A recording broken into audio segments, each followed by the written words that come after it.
Okay, so it all started one morning when I was on my way to the thrift store, but since they hadn't opened yet, I thought, PetSmart is right up the street. I'll just pop in there and hang out for a few minutes, right? So I casually stroll in, and then I saw this handsome hamster who was right in the front tank, and he caught my eye because he happened to be sitting on top of the water bottle, and it totally made me giggle because it's such a hamstery thing to do.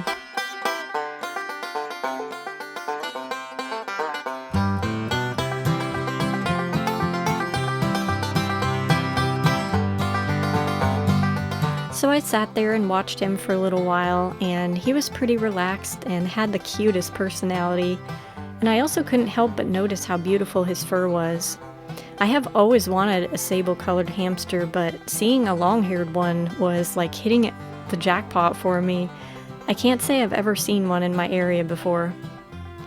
Anyway, then he jumped off the water bottle and went around the cage. The whole time I couldn't stop grinning at all of the cute things he was doing because at this point, I had gone into serious hamster withdrawals. I'm glad I took some photos and video clips of him because as I was leaving, I texted them to my husband saying I was smitten and had found my dream hamster, half joking of course. So he replied something like, "Are you gonna take him home?" with a laugh crying emoji. Little did I know I was going to go back a few days later to actually get him. So before I show the fun footage of taking Sprocket home, I wanted to first address the huge elephant in the room, or should I say hamster in the room, which is the fact I bought my new hamster from a pet store, which I haven't done since 2007. That was 18 years ago.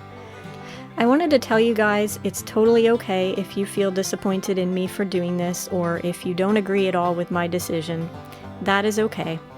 But I do want to clarify that I am still 100% in favor of adoption whenever possible, and will continue encouraging and supporting that going forward. So if you're able to stick around until later on in this video, I will discuss some of the reasons leading up to my decision on getting Sprocket and why I didn't go the adoption route this time. Okay, thanks for listening, and now we'll get into the video.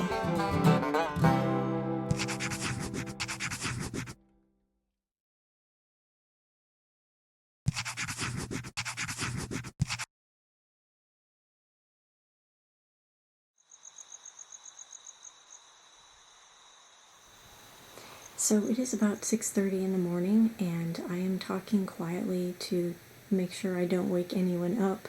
But I came out here, I woke up at like 4:30 a.m. because I was so excited and had a lot on my mind, and I wanted to finish up getting my temporary tank ready for my hamster that I'm going to get this morning.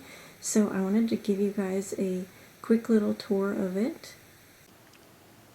So first of all, the reflections on the front of this are terrible for filming, and I'm not going to worry about that right now. But let me give you guys an overview from the top. It's kind of hard to see because I have half of the lid on right now because it's a hinged lid.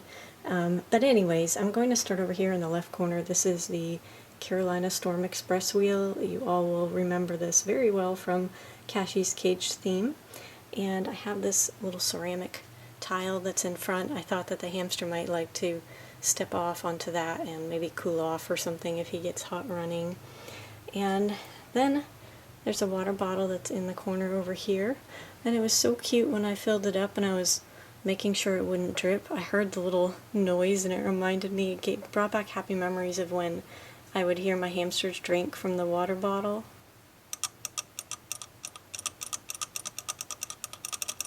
Yay, it's so cute! So behind the wheel there's a large rock.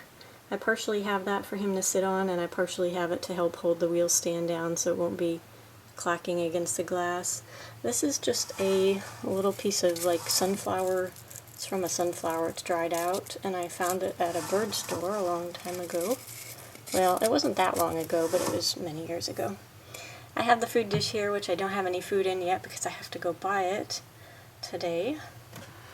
There's a pine cone. There's this log that's back here.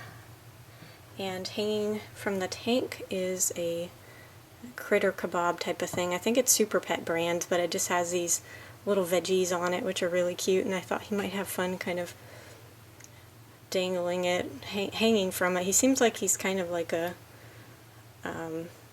hamster that likes to climb up on things and stuff. Over here there is a wooden platform, and he can go underneath. It's kind of hard to see because the bedding's stacked up, but he can get under from all four sides. There's just this little pineapple chew.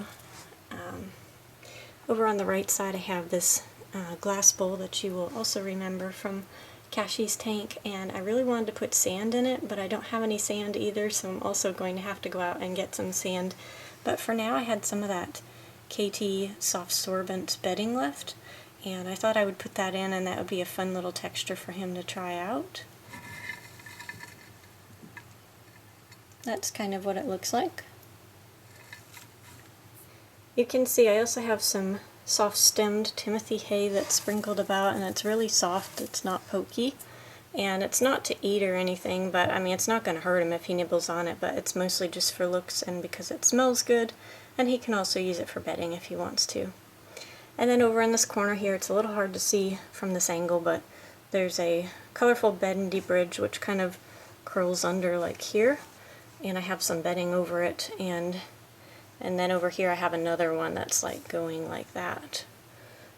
So this is the front view again. I'm sorry the reflections are going to be so bad on this, but it's not too bad. But you can kind of see, so underneath there's a little glass like container, and I'm kind of hoping that he gets adapted to sleeping in there, and then I can transfer that to the main cage when I set that up, and he'll already kind of be used to it and stuff. So I left the bedding off the front so I can kind of peek in, but probably during the day I'm going to put like a blanket over the front to cover it so that, you know, he can have a dark area.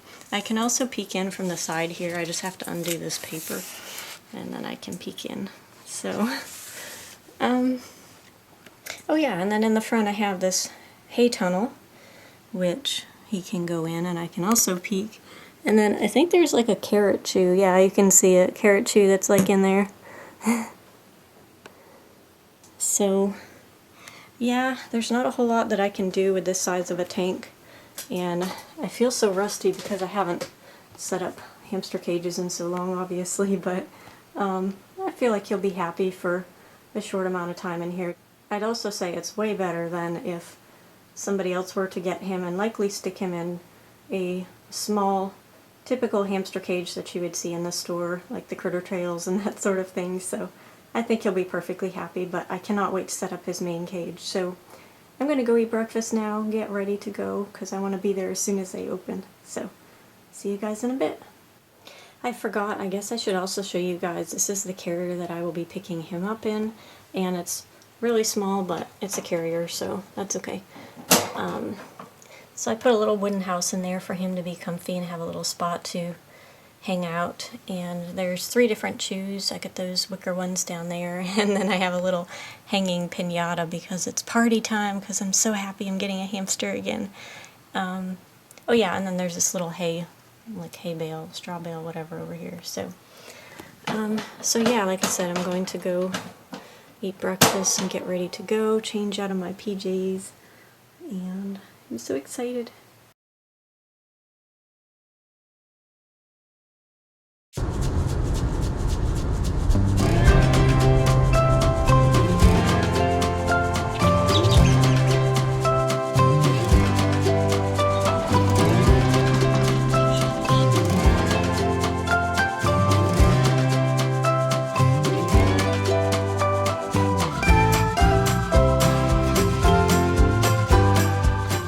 Okay, so I was very relieved that Sprocket was still there because it had been around 4 days over the weekend since I had first seen him, and I actually called PetSmart the night before, about an hour before they closed, to ask if he was still there because I didn't want to get my hopes up to find out that someone else had already taken him home. The lady was super nice and said, "Oh yes, I know exactly which hamster you're referring to, and yes, he's still here." But she also said that he really hadn't had much interest from anyone, which honestly kind of shocked me because I was thinking he was a stunning hamster and he seemed to have a great personality, and I thought for sure that they would have sold him over the weekend. So anyways, I went right away the next morning when they opened, and there he was. I ended up doing a bit of shopping while I was there too, which I forgot to film, but I needed emergency supplies such as hamster food and a few other things to start up the cage that I didn't have time to order from online. I'll have a haul video coming out in future to show you what I got. But anyways, a store clerk came over and put him in a cardboard box for me. I was gonna have him put directly into my travel carrier, but I guess that's not their policy, so I had to carry him out in the box, and then I put him in the carrier in my car. And I brought a few veggies for him, like cucumber, and I can't remember if I had carrot, but I've found that using water bottles seems to slosh around too much in transit, and they just drip everywhere, and the hamster never drinks from it, so it was a pretty short trip anyway, and I wasn't worried about it. So now I will talk a little bit about why I didn't go the adoption route this time, even though I am strongly for adoption whenever possible. The number one biggest reason is simply that there haven't been any hamsters up for adoption near my area for quite a long time.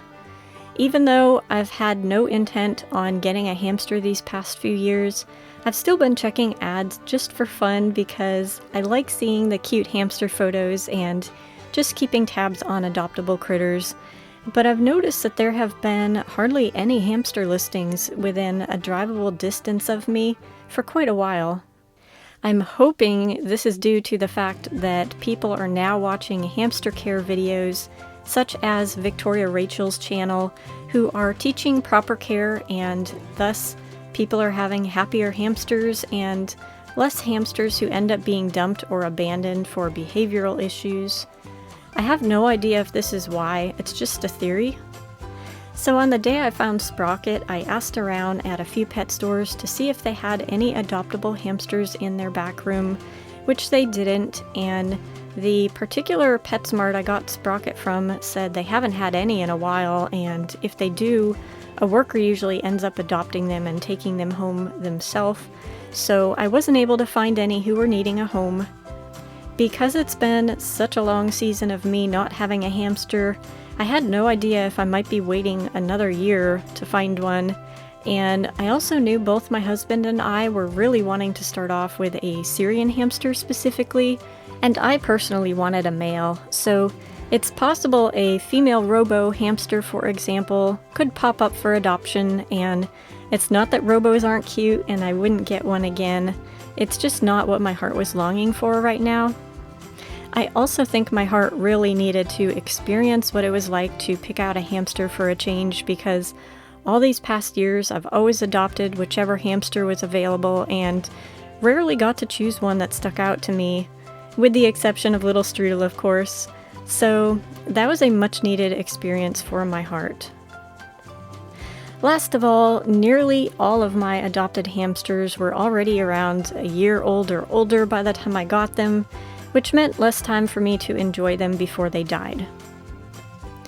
My husband and I are hoping that Sprocket will be able to be with us for at least a year and a half or more, but of course there are never any guarantees, and pet store hamsters can be unhealthy and have genetic problems, so I am aware of this factor also, but we will just enjoy him for as long as we have and give him the best life possible.